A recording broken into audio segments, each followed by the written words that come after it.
بسم اللہ الرحمن الرحیم۔ گمنام ہیرو کے معزز ناظرین، السلام علیکم۔ آئیے چلتے ہیں کہانی کی طرف۔ میں نے اسے بتایا کہ رانجھے کے دل میں ہیر کے لیے جو جذبات تھے وہی میرے بھی ہیں، چنانچہ میں شاہین کی طرح پہاڑوں کی چٹانوں پر بسیرا کر سکتا ہوں، مگر بورڈ پر شاہین کلینک نہیں لکھا جا سکتا۔ اس سے ہیر رانجھا کے علاوہ وارث شاہ کی روح کو جتنی تکلیف ہوگی، اس سے زیادہ میری منکوحہ کو ہوگی۔ پھر مالک مکان کیسے نہ مانتا؟ اس سے پہلے بھی ایک بار ایسا ہی ہوا تھا۔ یہ جو دکان بند پڑی ہے، اس کو ایک پنکچر لگانے والے نے کرائے پر حاصل کر لیا تھا، مگر اس نے شاہین پنکچر شاپ لکھنے سے انکار کر دیا۔ اس کی دلیل تھی کہ شاہین پنکچر نہیں ہو سکتا، اور دکان خالی کر گیا تھا۔ مکان کی بلائی منزل پر شاہین ہاؤس کے ساتھ ہی برائے فروخت کا بورڈ لگا دیا گیا تھا، بلکہ مالک مکان ابھی بقلم خود بورڈ لکھ کے اسے صحیح جگہ اور زاویے پر لٹکانے کے عمل میں مصروف تھا کہ ڈاکٹر رانجھا نے اسے نیچے سے آواز دی، آپ ہمارے پیٹ پر لات مار رہے ہو جی؟ رانجھا نے میری طرف دیکھا۔ ابھی تک تو ہم نے کہیں بھی لات نہیں ماری ہے، مگر ایک جگہ ہے جہاں لات مار کے ہم تمہیں باہر نکال سکتے ہیں۔ ایسے کیسے نکال سکتے ہو جی؟ نوٹس دو، باقاعدہ ہمارا بھی روزگار کا معاملہ ہے، ہم عدالت میں جائیں گے۔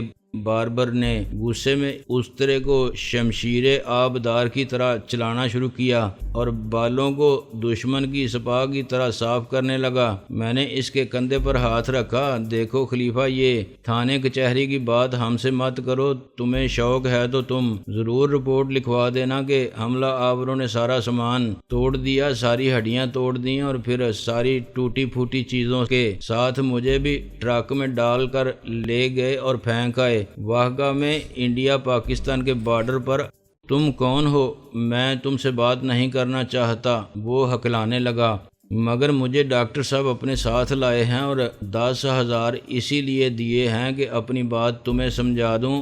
ہم یہی کام کرتے ہیں، بات کسی کی سمجھ میں نہ آ رہی ہو تو خرابی دماغ میں ہوتی ہے، ہم دماغ درست کر دیتے ہیں اپنے طریقے سے۔ میں نے اس کی آنکھوں میں آنکھیں ڈال کے بڑے سرد و شفاف لہجے میں کہا، پھر بڑے قاتلانہ انداز میں مسکرا دیا۔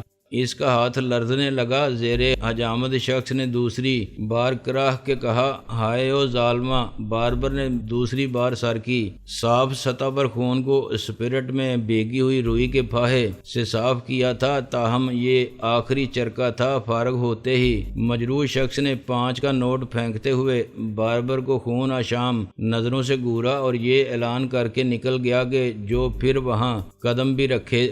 میں نے جو کچھ باربر سے کہا تھا، چنڈال چوکڑی پر بھروسہ کرتے ہوئے کہا تھا، اگر وہ میری بدماشوں والی اداکاری سے متاثر نہ ہوتا تو پھر دکان خالی کرانے کے لیے انسپیکٹر جیرا بلیڈ یا جانی جن اور چاچا پتنگ باز جیسے فنکار اپنا کام دکھاتے۔ باربر نے بھی ہمیں قانون سے ڈرانے کی کوشش ضرور کی تھی، مگر لا قانونیت کے مظاہرے کی دھمکی سے وہ خود ڈر گیا۔ اس نے 1 مہینے میں دکان کہیں قریب ہی منتقل کرنے کا وعدہ کر لیا، تو میں نے بھی دوستانہ خیر سگالی کے جذبے سے کام لیا۔ جو یہاں رزق دیتا ہے وہاں بھی دے گا۔ صوفی بہت خوش تھا کہ اس کا مکان منہ مانگی قیمت پر اتنی جلدی فروخت ہو گیا۔ میرے خیال میں یہ قیمت مناسب ہی تھی، چنانچہ میں نے بھی زیادہ بحث و تکرار سے گریز کیا تھا۔ میں نہیں چاہتا تھا کہ سودے میں غیر ضروری تاخیر کے نتیجے میں کوئی اور اسی قیمت پر یہ جگہ خرید لے اور ڈاکٹر رانجھا کے خواب کی تعبیر محض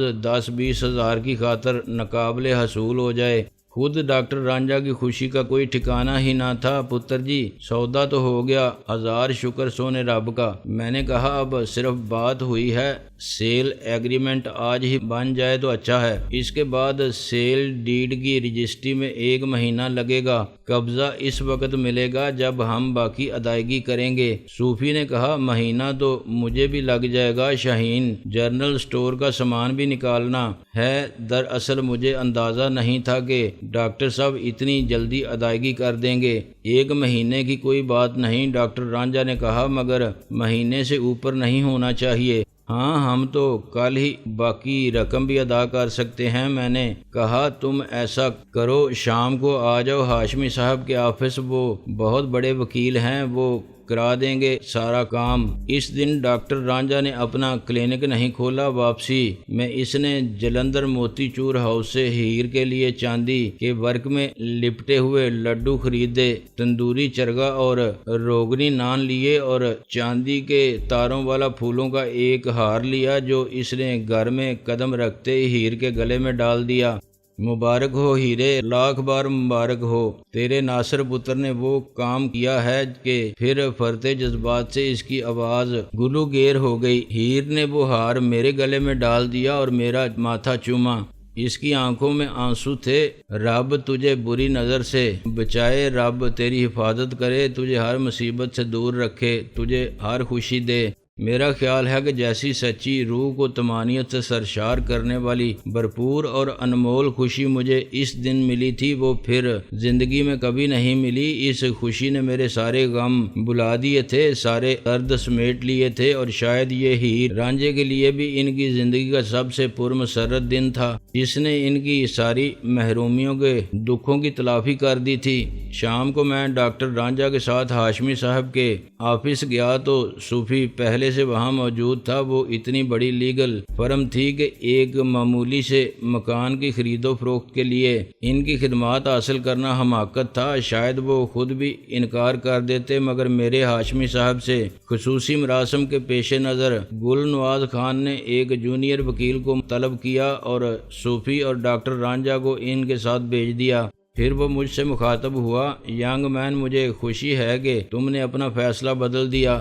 یہ اندازہ کیسے کر لیا آپ نے؟ اس نے دراز سے کاغذات نکالے۔ ایسا نہ ہوتا تو تم لوٹ کر ہی نہ آتے، جہاں پینسل سے کراس لگا ہوا ہے وہاں دستخط کرتے جاؤ۔ میں نے کہا سوری سر، میں یہاں دستخط کرنے نہیں آیا تھا۔ گل نواز اپنی جھولنے اور گھومنے والی گدے دار کرسی پر پیچھے ہو گیا۔ اچھا، پھر کیا اسی کام کے لیے آئے تھے؟ یہ تو عدالت کے باہر بیٹھا ہوا منشی بھی کرا دیتا۔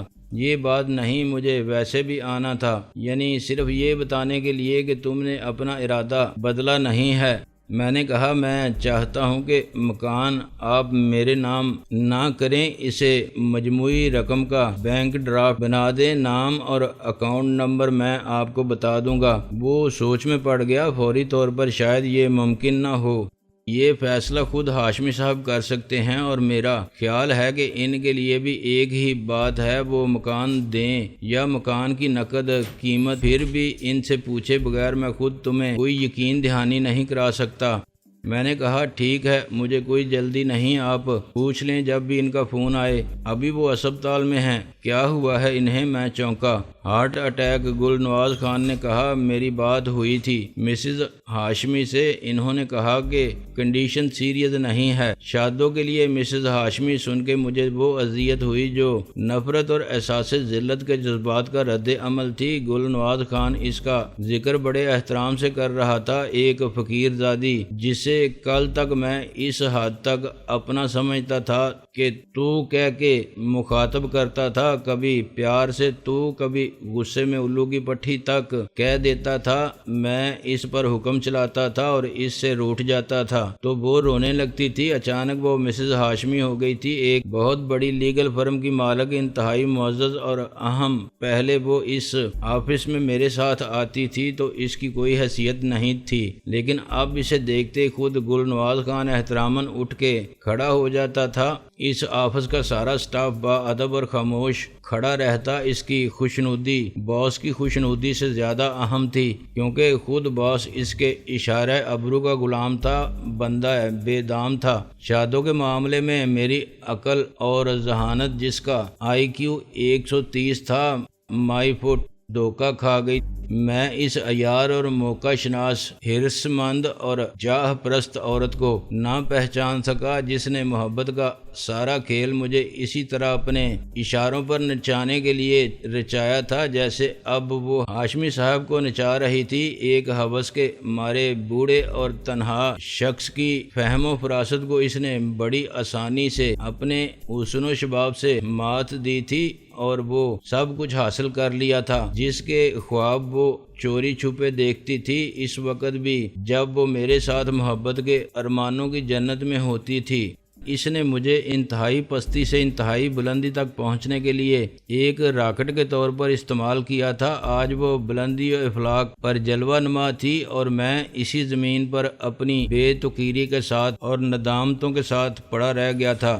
راتوں رات وہ مسز ہاشمی بان کے ہوائی جہاز کی فرسٹ کلاس میں پرواز کر کے 7 سمندر پار پہنچ گئی، جہاں تک میرے خیالوں کی رسائی بھی نہ تھی۔ 5 اسٹار ہوٹلوں کے پرتعیش شاہانہ بیڈ روم چم چم کرتی صبح خرام لیموزین کاریں، لندن اور پیرس کے جگمگاتے سپر سٹورز کی شاپنگ، خوبصورت ملبوسات، ڈائمنڈ جیولری اور تحائف، اس کے ایک نگاہ انتخاب پر وہ سینکڑوں ہزاروں ڈالر اور پاؤنڈ لٹا دیتا ہوگا، اور اس سب کے بدلے شاہ جی فقیروں کے ٹھیکیدار کی بیٹی شادو کو کیا دینا پڑا؟ صرف اپنا جوان شاداب جسم۔ اس کا کچھ بگڑنے سے پہلے ہی عمر کی مسافت میں 40 سال کے آگے جانے والے ہاشمی صاحب کو ہارٹ اٹیک ہو گیا۔ شاید وہ افسردہ چہرہ بنائے شوہر کے پاس موجود ہوگی، مگر اس کے دل میں خواہش کا طوفان کتنا شدید ہوگا کہ جس سے وہ جانبر نہ ہو سکے۔ 2-4 سال کیا، 2-4 مہینے بھی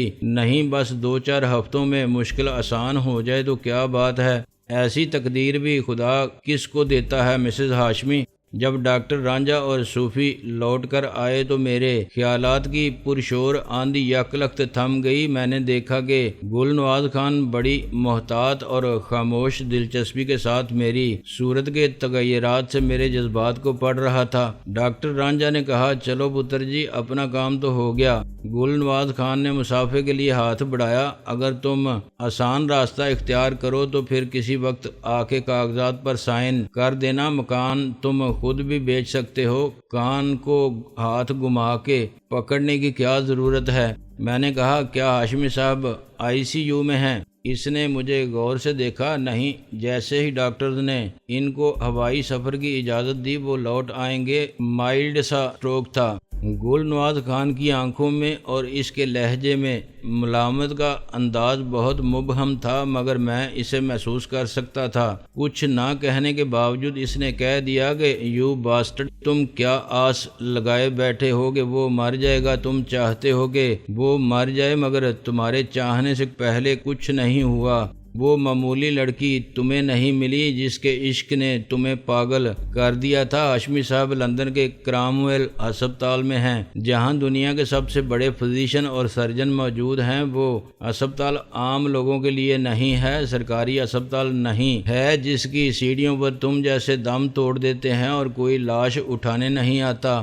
مجھے مایوسی ہوئی۔ تصور میں ہسپتال کا ایک بیڈ تھا جس پر ہاشمی صاحب موت و زیست کی کشمکش کا شکار بے ہوش پڑے تھے۔ ان کے منہ پر آکسیجن ماسک تھا اور جسم کے مختلف حصوں سے منسلک ٹیوبیں اور تار سرہانے نصب آلات تک جا رہے تھے۔ چھوٹے سے ٹی وی اسکرین پر دل کی بے ترتیب دھڑکن کا گراف بناتی لکیریں مسلسل حرکت میں تھیں اور اوپر نیچے ہو رہی تھیں۔ ہر دھڑکن کے ساتھ ہلکی سی بیپ سنائی دیتی تھی۔ مانیٹر کے ایک کونے میں بدلنے والے اعداد سے بلڈ پریشر، ہارٹ بیٹ اور نبض کی رفتار ظاہر ہو رہی تھی۔ شادو اسکرین پر نظریں جمائے بیٹھی تھی۔ بیپ کی آواز کسی بھی لمحے ایک مسلسل کربناک نالہ مرگ کی صدا بن سکتی تھی۔ ECG کی لکیر اور سیدھی ہو سکتی تھی۔ گل نواز خان کی بات سن کے یہ سب بدل گیا۔ ہاشمی صاحب صاف ستھرے بیڈ پر نیم دراز ٹی وی دیکھ رہے تھے یا شادو سے مذاق کر رہے تھے، اور شادو انہیں آرام سے لیٹنے کی تاکید کر رہی تھی یا زبردستی انہیں سیب کے ٹکڑے کھلا رہی تھی، سوپ پلا رہی تھی، یا ان کا ہاتھ اپنے ہاتھ میں لیے بیٹھی تھی۔ بھئی معمولی سا صدقہ تھا تمہارے عشق کا جسے دل ناتواں برداشت نہ کر سکا۔ چند روز میں بالکل ٹھیک ہو جاؤں گا تو پاکستان چلیں گے۔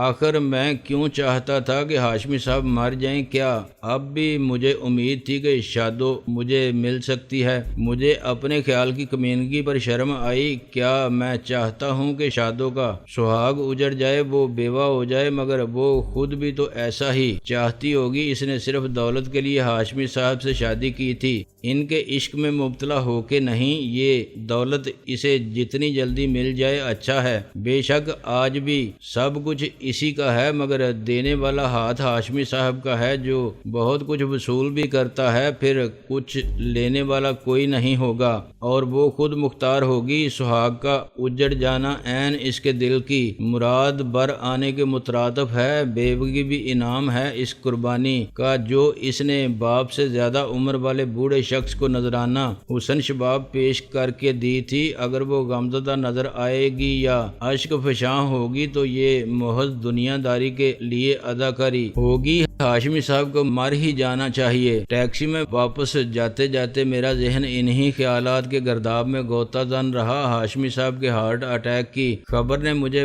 بہت ایکسائٹڈ کر دیا تھا۔ امکانات کے بہت سے دریچے واہ ہو گئے تھے اور ہر دریچے سے نظر آنے والا منظر جدا تھا۔ میں نے شادو کو دیکھا، وہ لندن سے آنے والی فلائٹ سے اتری تھی اور سر جھکائے اس تابوت کے پیچھے پیچھے چل رہی تھی جسے ہوائی جہاز سے اتار کر لایا گیا تھا۔ دوسرے منظر میں باوقار دولت مند بیوہ کی طرح وہ تعزیت کے لیے آنے والوں کا شکریہ ادا کر رہی تھی۔ بار کے صدر، general secretary, high court bar کے اراکین، اہم سیاسی اور سرکاری شخصیات، مقتدر اور با اثر حلقہ احباب میں شامل لوگ سب ایک جیسے غمزدہ چہرے بنا کے رسمی الفاظ ادا کرتے جا رہے تھے۔ کیا ہوا اگر ان میں شامل ہو کے اچانک میں شادو کے سامنے پہنچ جاؤں اور طنزیہ مسکراہٹ کو دبا کے بڑی مصنوعی دکھ بھری آواز میں کہوں، انتہائی قلق ہوا مجھے، مسز ہاشمی، خدا مرحوم کو جہنم رسید کرے اور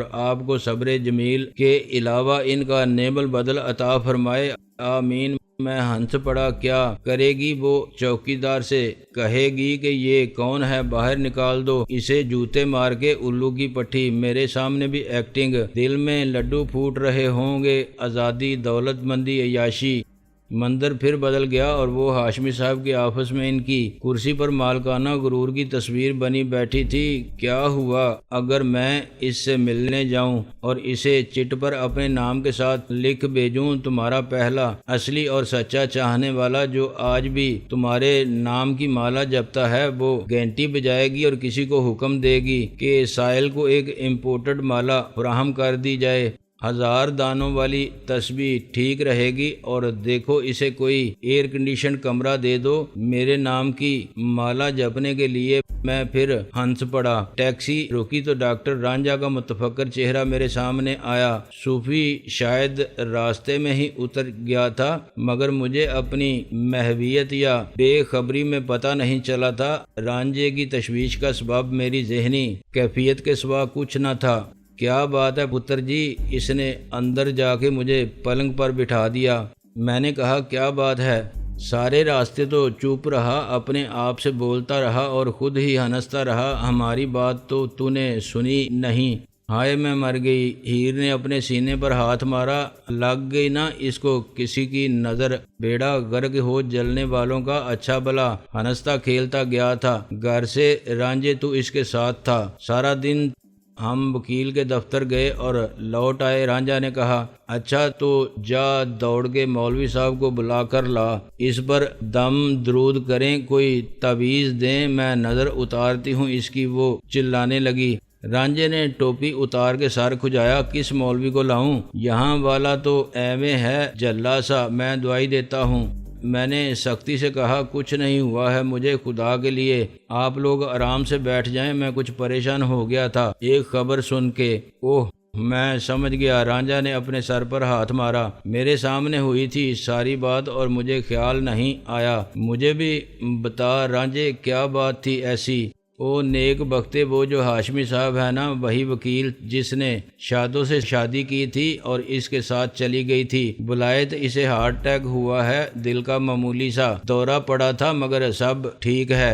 ہیر کا چہرہ تاریک ہو گیا، وہ خاموش ہو گئی۔ شاید یہ طے کرنا اس کے لیے مشکل ہو گیا تھا کہ اب وہ مجھ سے کیا کہے، مجھے تسلی دے، مجھ سے ہمدردی کرے یا کہے کہ لعنت بھیج، اب شادو کے نام پر اس کے ساتھ کچھ بھی ہو تجھے کیا اس نے ایک بار بھی سوچا تیرے لیے؟ وہ میرے جذباتی انتشار کی وجہ سمجھ گئی تھی۔ لا تعلق ہونے کے باوجود میں شادو کے طلسم خیال کا اسیر تھا، نہ چاہنے کے باوجود اسے چاہتا تھا۔ میرے زخم ابھی بھرے نہیں تھے، شادو کا نام آج بھی مجھے بے قرار کرتا تھا۔ ہیر نے بڑی ہوشیاری سے موضوع بدل دیا۔ سودا ہو گیا؟ ہاں ہو گیا، انشاءاللہ اسی مہینے میں قبضہ بھی مل جائے گا۔